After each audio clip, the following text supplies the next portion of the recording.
powerful, very powerful idea.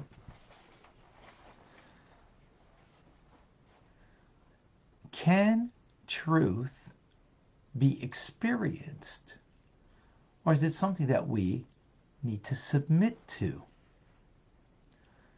So if it's my truth, then of course I want to feel it and I want to experience it. But that's a relative truth. That's not real truth, not absolute truth. God's truth, on the other hand, is greater than me, beyond me, as God is. So is his truth. His truth is that right now, in study of Torah, I'm bound up and united and one with him. All we can do is submit to that. We can't experience it. It's beyond us. We can be aware of it, we can know it, but we can't experience it.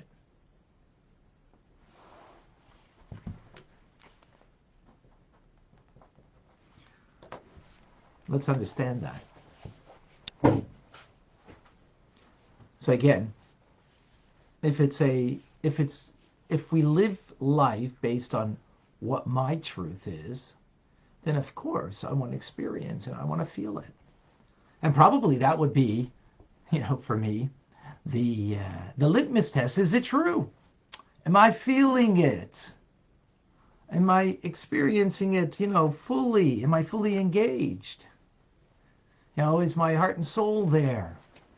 Then, that would be an indication that that's truth. Well, that's a falsehood. That's an indication of my self-centered need to experience life on my terms. That's all it is. And then I just want to call that truth because then I'm comfortable with that. Otherwise, I'm not so comfortable. But live a lie? I don't want that. Truth is something beyond me. It's not of me.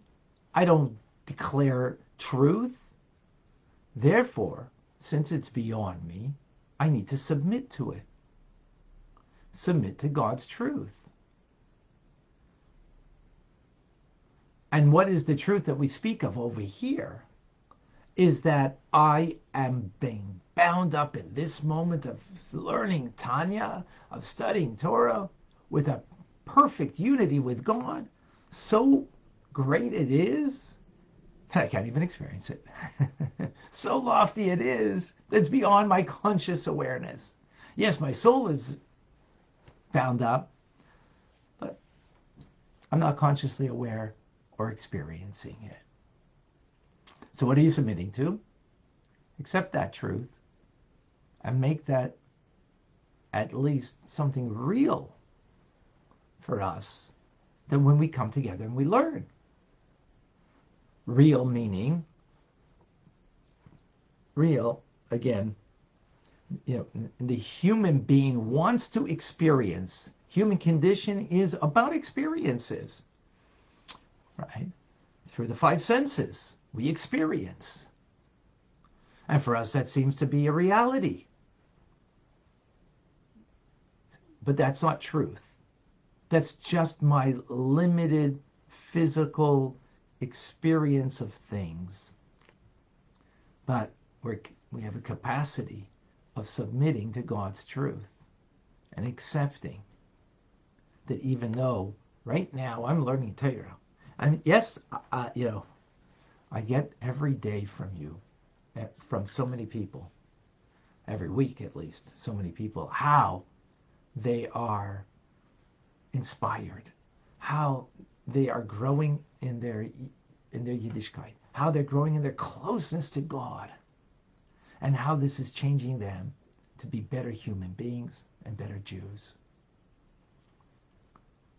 And that's amazing. And that's ultimately, absolutely what's necessary. The key ingredient to this is this point over here. Don't seek the experience, just submit to the truth. So seeking the experience is a human thing, and human beings want that, but that's not the godly thing. And ultimately, truth is not based on me, not with my intelligence, not with my feelings, and not with what I experience.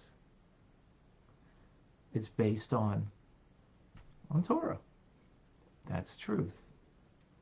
And therefore, that's something we submit to. That doesn't mean submitting that we don't try to understand and we don't try to feel and to have the love and awe. But just as what we are doing now, we're bound up with God and we're not experiencing. We might be experiencing being uplifted, being inspired, feeling a wow about life and about your purpose in life and the value of your life. And that's great. And that we should have. But that's not the experience that we're talking about when we speak about a unity and a oneness with God. It's way above and beyond that. And we shouldn't make a mistake in thinking that inspiration that I'm feeling, the goodness I'm feeling to, the problem that I had prior to learning Tanya today, for example, weighed me down. I was a bit despondent. And now I'm learning, my heart's open. My mind is clear. And that problem has dissipated into nothing.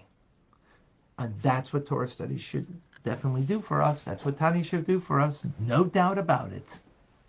No question. But that's not what we're talking about. When we say the experience of being bound up and united, one with God, we're not experiencing that. That we need to submit to.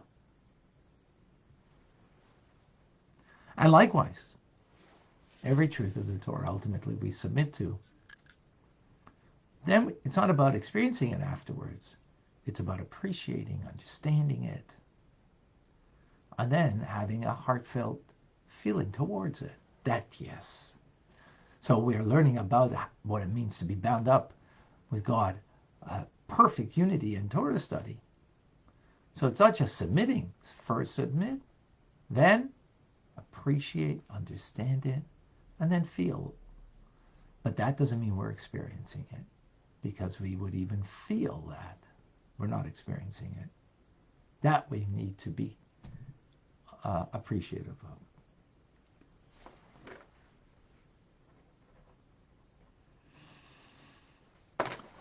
All right. Time for conversation, time for questions and answers. I see some questions here on Facebook. 2 question marks, please, before you ask a question.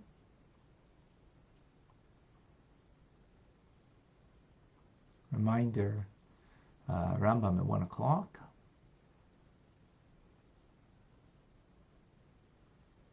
For those that you missed last night's class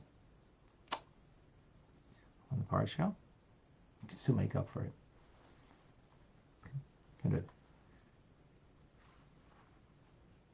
Go to TanyaRabbi.com. For sure.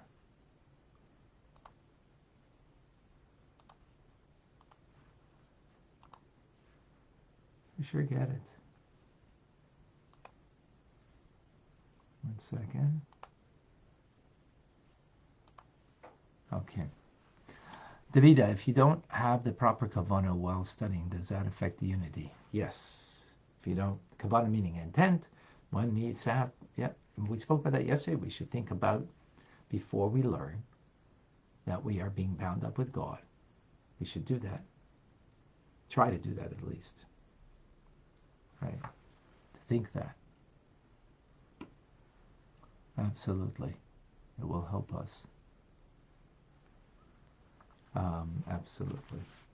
Jane, is Torah study and even Tanya exclusive only for Jews? I'm a non-Jew, but I desire to study Torah and experience unification with God. Well, again, experience, you're not going to experience as we explained over here, But yes, there are things for a non-Jew that they can have from Torah, absolutely, and some of the things that we're learning here, absolutely.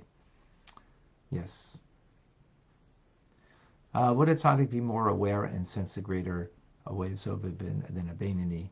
This depends on one's soul. Yes, so a righteous person will be more attuned to it, but ultimately, this is even beyond the righteous to truly, fully experience, because it would nullify them.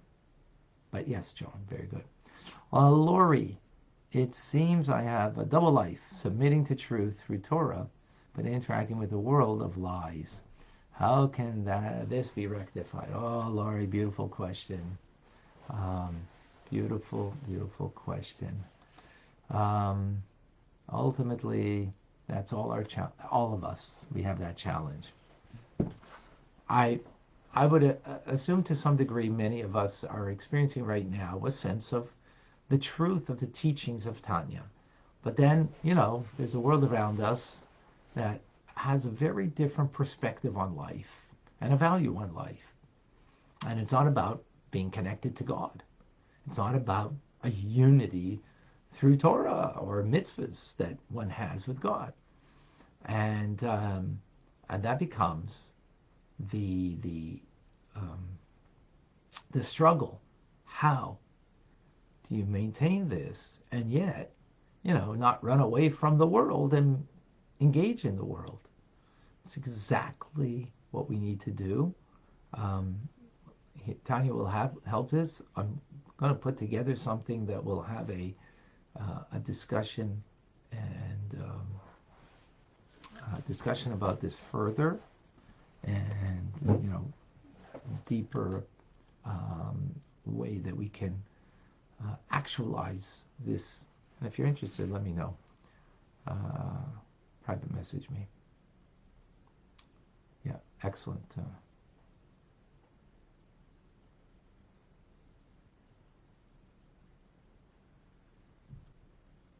Is it possible that that you do a mitzvah to vitalize your ancestors' mitzvah by having the work done in their memory?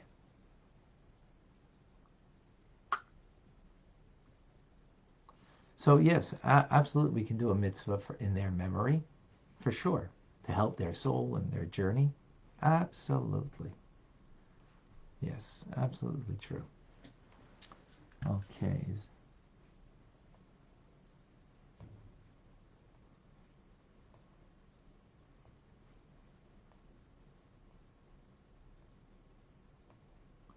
Looking on Instagram, any questions? I don't see. Did I miss something?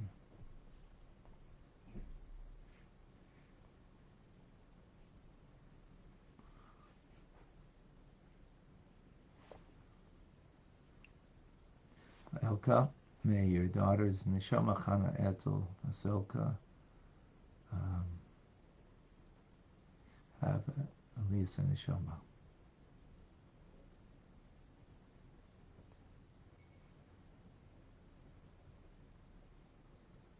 So Elka's asking, just daven and learn on schedule to be in truth rather than do something else, because this is the greatest truth thing that we can do. Not exactly certain if that was a question, exactly what that question was. So help me with that, Elka.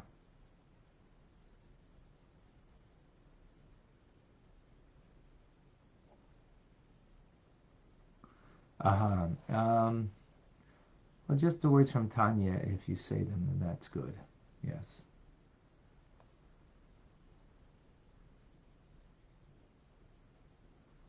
Yes.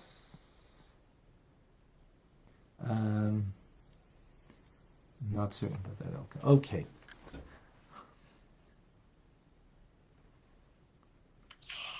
Rabbi? Yes. Just for clarification, can you explain Tanya as how it's related to Hasidus and Kabbalah and Torah? Well, it's part of Hasidus. It is, so to speak, the Bible of Hasidic teachings.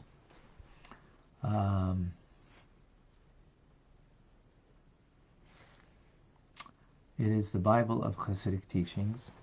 So that's where Tanya comes in. It's based on, on Kabbalistic works and beyond. That's the basic idea. Okay. Thank you, Vilma. David. Hi, Rabbi. So what I'm understanding is that if we would not be,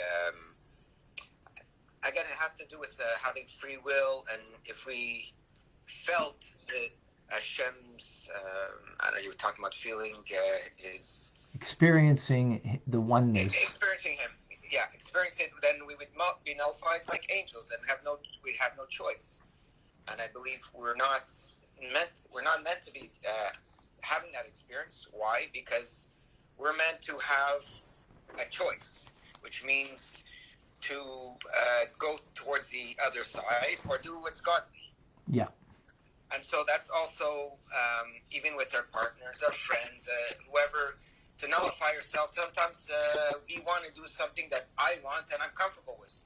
Well, sometimes that's not meant to, maybe that's not what you're supposed to be doing. You need to maybe quiet, shut your mouth, and listen and do what someone else is telling you to do. And then maybe that's a more godly way. Yep. Yep, absolutely. Yep. Right. Very good. Again, I want to make sure that the point over here is well taken. Experience is a human need. Submitting is a godly need.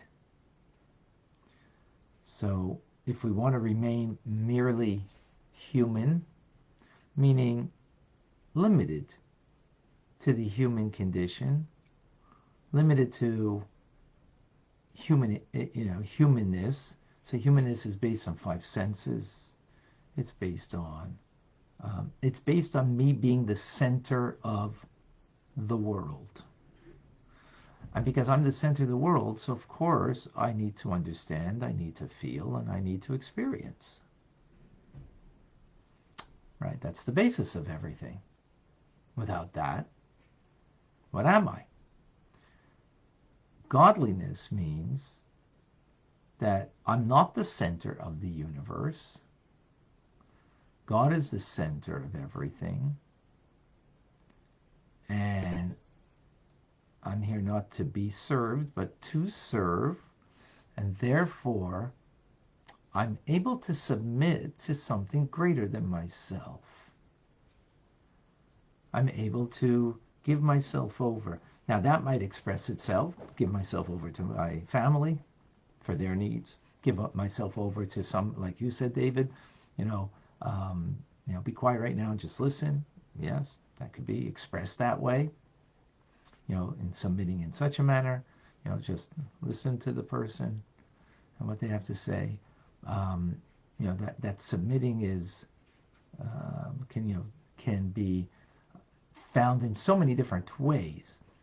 But the primary way is that you're submitting to a truth that's not, that it's not emanating from you.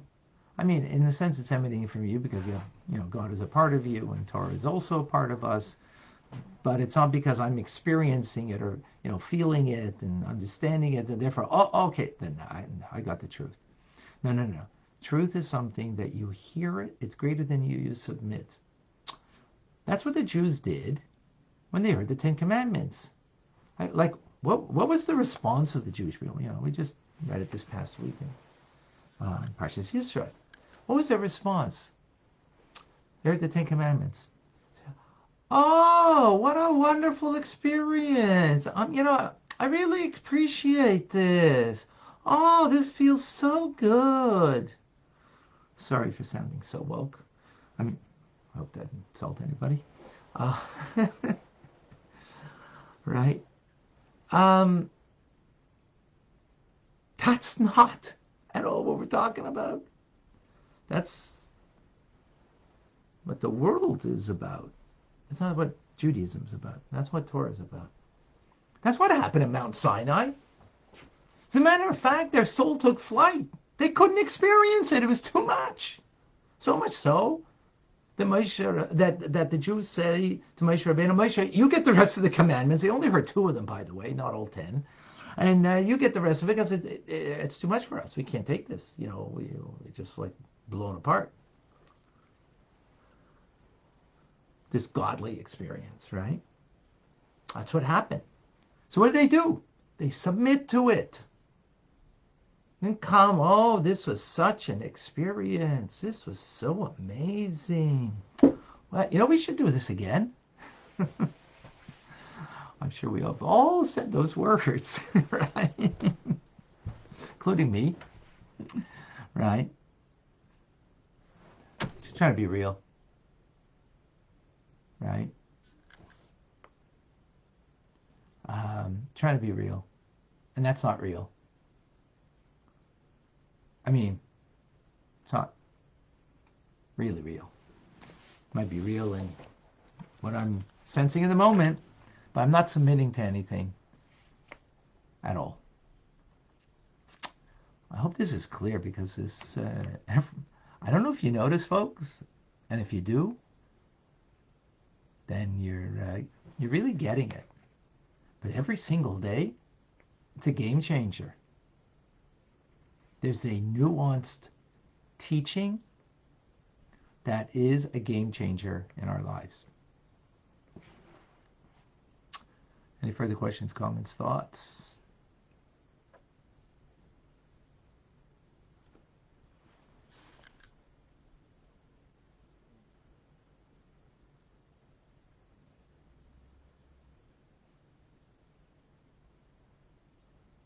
Oh, Sarah, you had a question and you think I answered it. Okay, that'd be amazing if I did.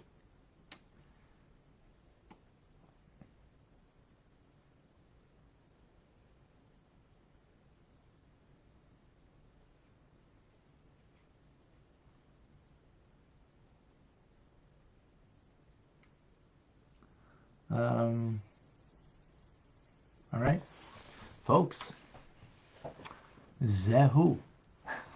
That's it for now. Our conversation will continue, God willing, tomorrow.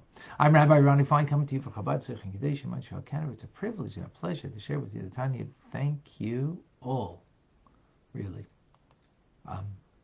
Thank you. That's all I can say. God bless.